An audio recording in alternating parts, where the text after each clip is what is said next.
back to work after the bye weekend. So we're back to normal schedule. Monday practice today. Got a head start last week with some stuff, so that part's good, and we'll just keep watching. So opponents played really well at times this year, and I think has some really good players, and gives some people some problems up front with a lot of different movements and stunts, and some really good rushers on third down. So we're gonna have to play really well. Question for Coach.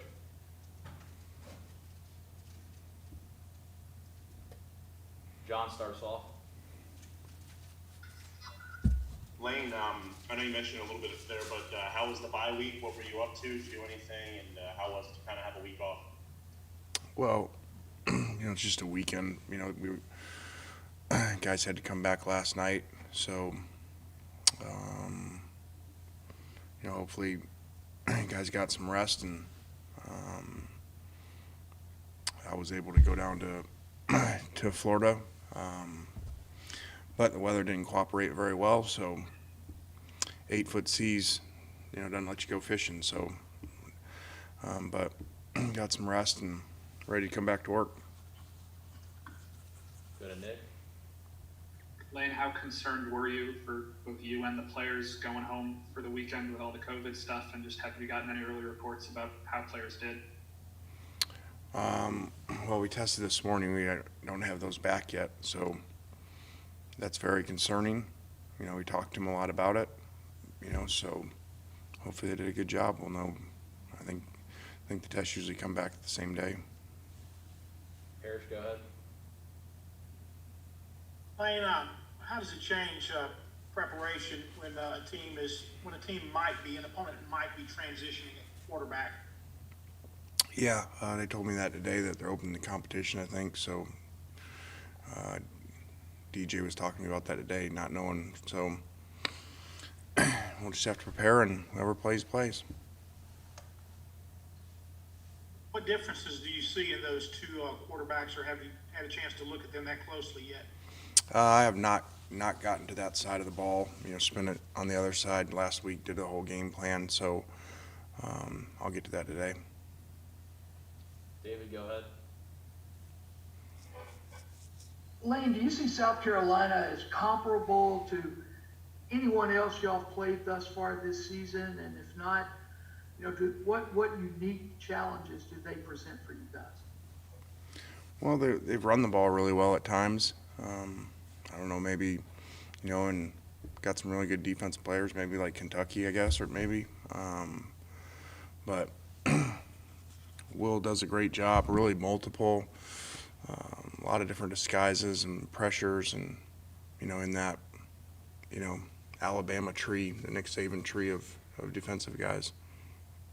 Back to Nick. Just from the self-scouting perspective, do you feel like there's any ways you guys got better during the bye week? I don't know. I mean, we did a lot of work on consistency in the run game, communication up front, and so hopefully we did there. A lot of red zone work, because we're as good as anybody in the country offensively outside of the red zone. Look at the numbers of yards and first downs. I think I saw yesterday, if you look at like first downs, and it's us and Alabama, no one else is even close to us. I want to say maybe like 4 a game in the conference, more first downs than anyone else. So our problem has been the struggles in the red zone, and then the turnovers in one game. I don't know. I thought I saw maybe like we have 10 turnovers or something. So it means, we had 7 in one game and 3 in all the other games combined. Just kind of from a big picture perspective, how do you evaluate the freshman class this year? You've gotten to see them 6 games, about 10 weeks of practices. Where do you think they stand? Like we said, the late start, we saved some spots, number of transfer guys. So it's really not that big of a class, but some good players in there. Henry Parrish looked really good when we finally got him in the game. So, we'll see. Parrish.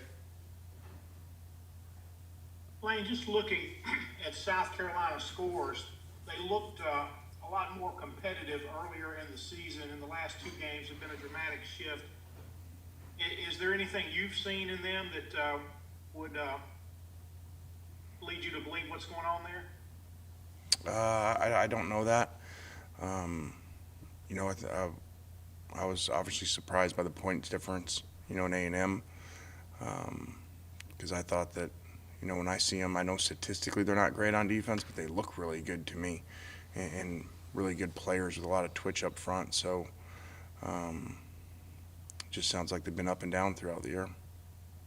And I think somebody said, you know, safety was out with COVID this week or something like that. So, you know, maybe it's been some injuries and COVID cases also. Go ahead, John. I know you talked about him obviously last week a little bit too, but just kind of talk about Elijah in the sense of, obviously you've been a coach for a while. How does he kind of compare to other players you've coached at that position? How much does he open up the offense, and what have you kind of seen from him lately that's kind of helped you guys out? Well, we really haven't had, you know, no offense to anybody, but a really, you know, unique slot. You know, we've usually had, you know, kind of bigger receivers for the most part, you know, more traditional outside guys, you know, of the great ones. And, you know, all the way back to Mike Williams, top 10 pick, and Amari Cooper, and, you know, the different guys along the ways. But, you know, this is a first-round slot. You know, I would say, I didn't coach him, but he kind of reminds me of, you know, the Carolina Steve Smith. You know, just the stop and start, you know, the ability, he's so explosive, and a great route runner. So even though I didn't have him, that would probably be you know, what I would compare him to. Go ahead, David. Yeah, Lane, did the bye week give you guys an opportunity to work maybe a little out of the ordinary on the field goal PAT game, and you know, just where does all that stand right now? You know, we let both guys kick, and you know, kind of open it up. So we'll know more in the next couple of days. You know, but it's just been a kicker issue to me. It's not been, you know, like protection. So he's just got to do a better job. Go to Yancey. Normal bye week, you're out on the road recruiting. This week, obviously, with COVID, you're not able to do that.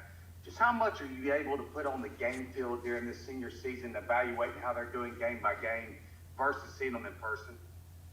It's very difficult. It's even more difficult because some kids aren't playing at all. So, you know, I just watched a kid today, and you got no new information, you know, and maybe an eval says, hey, we like this kid, but, you know, let's look at his senior film, you know, because he's right there, you know, on the bubble. So, very difficult.